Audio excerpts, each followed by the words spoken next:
అందరూ నన్ను చైర్మన్ పదవులు తప్ప ఎవరు తక్కువ అడగట్లేదు. దయచేసి అందరూ చైర్మన్లు కూడా లేవు అక్కడ. TTD board member, TTD board chairman, అన్ని చైర్మన్లు అడుగుతూ ఉంటే నేను చంద్రబాబు గారి దగ్గర ఎలా తీసుకెళ్ళాలో తెలియట్లే. మరి మా పార్టీ సంగతి ఏంటి, ఆయన ఏంటంటే నేను ఏం చెప్పందని కొంచెం పెద్ద మనసుతోటి నేను అందరికీ ఆ ఫెసిలిటేట్ చేయడానికి ప్రయత్నం చేస్తాను. మనందరికీ ఎవరైతే చేశారో. కాదు ఇది పదవుల దగ్గర ఆగిపోవద్దు. మీకు నా గుండెల్లో స్థానం ఉంది, మేము మర్చిపోను. నేను కూడా ఇక్కడ దాకా వచ్చి నిలబడ్డాను అంటే ఇప్పుడు ప్రధానమంత్రి గారు మన అందరూ అడుగుతున్నారు, మీరు పార్లమెంట్లో మీరు కూర్చొని క్యాబినెట్ ర్యాంక్ తీసేసుకోవచ్చు కదా. అది నేను ట్రాన్సాక్షన్ కాదు. నాకు దేశం మీద ఇష్టం. నాకు నచ్చిన నాయకుడు, మనకు నచ్చిన పార్టీ బీజేపీ తెలియదు తప్ప కూర్చోబెట్టి నేను ఈ పదవి నేను మీకు చేశాను కాబట్టి నాకు ఒక ట్రాన్సాక్షనల్ బేసిస్ మీద నేను రాజకీయం చేయను. సో మీరు కూడా ఆ విధానంలో ఉండాలని కోరుకున్నాను. ఎందుకంటే మీలాగా ఉంటేనే పార్టీకి నిలబడతాం. నేను చూస్తే భారతీయ జనతా పార్టీ విధి విధానాలు చూసి చాలా నేర్చుకోవాలి మనం. ఆర్ఎస్ఎస్లో ఒక ఫ్లోట్ చేసిన ఒక పార్టీ అది. సంఘ్ నుంచి చాలామంది నాయకులు వచ్చి నిస్వార్థంగా చేసి వెళ్ళిపోతారు. వాళ్ళు గుర్తింపు కూడా ఉండదు. జనరల్ సెక్రటరీ అవుతారు, నెక్స్ట్ మినిట్లో వాళ్ళకి మళ్ళీ కార్యకర్తలు వెళ్ళిపోతారు. Of course that's a great organization like RSS. కానీ దాని నుంచి స్ఫూర్తి తీసుకుంటాం మనం. వాళ్ళు ఎంతసేపు ఆర్ఎస్ఎస్ ఎంతసేపు దేశం, సమాజం, దేశ సమగ్రత మీద ఉంటారు తప్ప వాళ్ళు చాలా నిస్వార్థంగా ఉంటారు. చాలా నిస్వార్థంగా ఉంటారు. కొంతమందికి పార్టీ పదోన్నతి ఉంటుంది. కొంతమందికి ఈ శాఖల్లో కీలకమైన శాఖల్లో పదవులు అన్నీ నేను ప్రయత్నం చేస్తున్నాను. సో నాకు అవకాశం ఇవ్వండి. కొంచెం తప్పులు ఎక్కడన్నా ఉంటే మీరు కోప్పడకుండా హరిప్రసాద్ గారి దృష్టికి తీసుకురండి, నాగబాబు గారి దృష్టికి తీసుకురండి, మిగతా ముఖ్య నాయకుల దృష్టికి తీసుకురండి. ఎందుకంటే నేను మనోహర్ గారి పేరు ఎందుకు చెప్పట్లేదంటే ఇప్పుడు ఆయన మంత్రి సివిల్ సప్లైస్, ఆయన బిజీగా ఉన్నారు. మొత్తం అక్రమ బియ్యం మీద గోడౌన్ల మీద ముయించేస్తూ ఉన్నారు. అందువల్ల అందుకని ఆయనకి ఈ బాధ్యతలు అప్పచెప్పట్లేదు. ఆయన రాష్ట్రం కోసం చేయాల్సింది చాలా ఉంది ఆయనకి.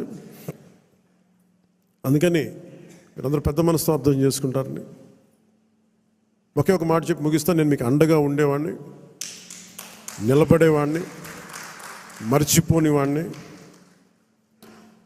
మీకు నెలకి కానీ 3 వారాలకు కానీ మీరు ఒక 2 వీక్స్ ముందు కానీ 3 వీక్స్ ముందే కనుక మీరు నన్ను కలవాలి అని అంటే ఖచ్చితంగా నేను కార్యకర్తల దగ్గర నుంచి పెద్ద నాయకుల దాకా అందరితో కలుస్తాను, మీతో కూర్చొని మాట్లాడతాను.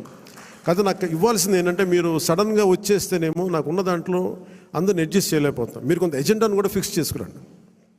నాకున్న సమయం కూడా చాలా తక్కువ ఉంది. ఎందుకంటే ప్రధానమంత్రి గారి దగ్గరికి వెళ్ళినప్పుడు ఇంత చేసి నేను ఆయన దగ్గర ఎంత టైం తీసుకున్నాను, కరెక్ట్గా 60 సెకండ్ల టైం తీసుకున్నాను.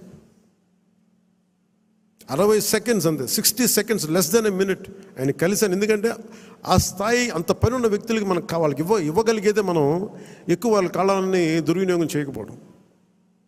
ఆయన మొహమాట పెడితే ఇంకో 5 నిమిషాలు కూర్చుంటారు.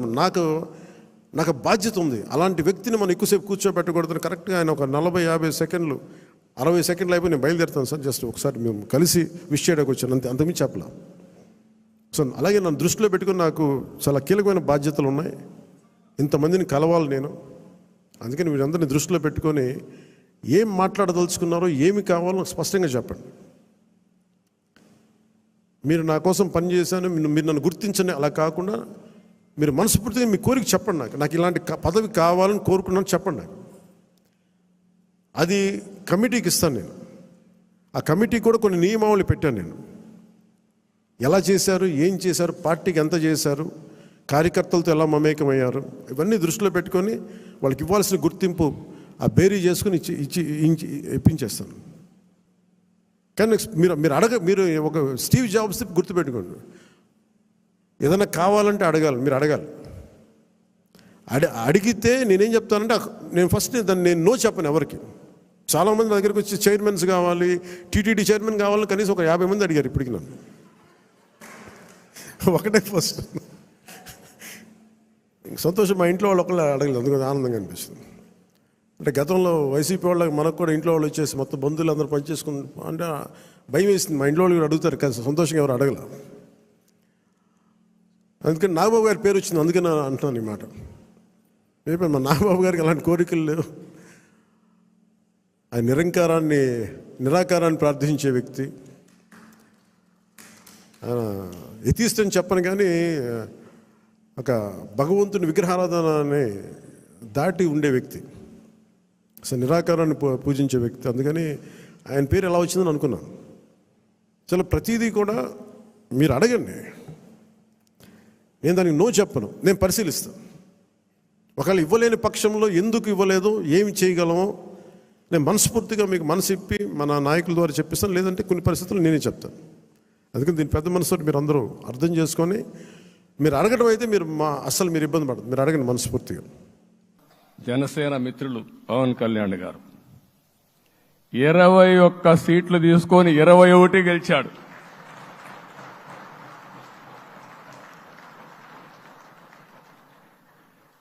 బీజేపీ 10 సీట్లు తీసుకుంటే 10 గెలిచారు, 8 గెలిచారు.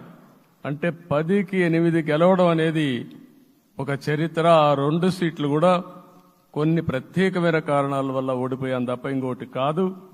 అంటే ఇక్కడ ఒక లెసన్ మనందరికీ అర్థమైంది ఏంటంటే, అభ్యర్థులు గట్టిగా నిలబడుకున్న ప్రతి ఒక్క చోట ప్రజలు మనల్ని ఆశీర్వదించారు, గెలిపించారు.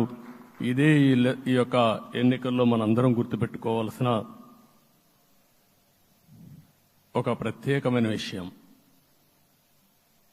నేను చాలాసార్లు ఎన్నికలైన తర్వాత సమీక్షలు చేసుకున్నాం, కానీ ఇలాంటి విజయం, ఎలాంటి సాటిస్ఫాక్షన్ ఎప్పుడూ లేదు. దీనికి కారణం ప్రజలు మన మీద నమ్మకం పెట్టుకున్నారు. పార్లమెంట్ ఎన్నికల్లో కాదు, అసెంబ్లీ ఎన్నికల్లో చూస్తే 95,000 ఓట్ల మెజారిటీతో గెలిపించారు. గాజువాక 95,000 ఓట్ల మెజారిటీతో గెలిపించారు. ఈ విషయాలు నేను పవన్ కళ్యాణ్ గారు ఢిల్లీకి వెళ్ళినప్పుడు, పురంధేశ్వరి గారు వచ్చినప్పుడు, ఈ రాష్ట్రంలో ఇచ్చిన మ్యాండేట్ వల్ల ఢిల్లీలో మమ్మల్ని అందరూ గౌరవించే పరిస్థితికి వచ్చారు. మీ గెలుపు వల్ల ఈరోజు ఆంధ్రప్రదేశ్ రాష్ట్ర ప్రతిష్ట పెరిగింది, గౌరవం పెరిగింది. మనకు కూడా గౌరవం పెంచుకునే పరిస్థితికి వచ్చాం. అయితే ఇక్కడ ఒక విషయం మనం గుర్తుపెట్టుకోవాల్సింది, ఎంపిక చేసినప్పుడు అన్ని విషయాలు మేము కూలంకుషంగా ఆలోచించాం. ఏ సీటు ఏ అభ్యర్థులు ఏ పార్టీ తీసుకుంటే గెలుస్తారో ఆలోచించాం. ఒకసారి అవి నేను చాలాసార్లు చూసినప్పుడు సీట్ల ఎంపికలో చాలా సమస్యలు వచ్చేటివి.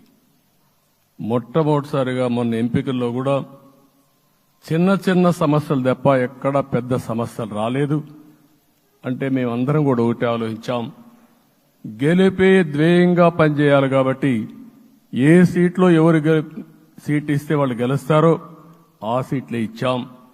అదే సమయంలో సీట్లు ఇచ్చిన తర్వాత ప్రతి ఒక్కరూ గౌరవించి గెలిపించే బాధ్యతకు వచ్చారు. ఇంకొక పక్కన ఈరోజు మిమ్మల్ని అందరినీ ఇప్పుడే పవన్ కళ్యాణ్ గారు చెప్పినట్టు వారి యొక్క సమయ స్ఫూర్తిని నేను ఎప్పుడూ మర్చిపోలేను.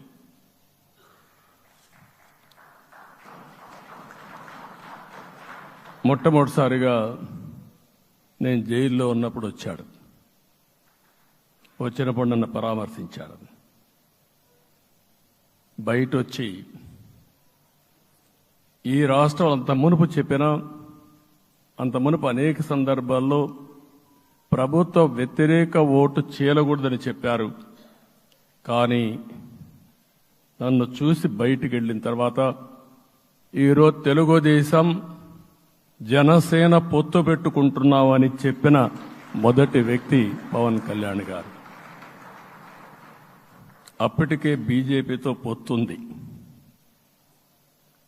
అయితే ఒక మాట చెప్పాడు, బీజేపీతో పొత్తుంది, బీజేపీ, తెలుగుదేశం, జనసేన 3 పార్టీలు కలిసి పోటీ చేస్తామని కూడా చెప్పి మళ్ళీ ఆ ప్రయత్నం చేసి కడాన రాష్ట్ర ప్రయోజనాల దృష్ట్యా బీజేపీ, తెలుగుదేశం, జనసేన పొత్తు పెట్టుకున్నాం.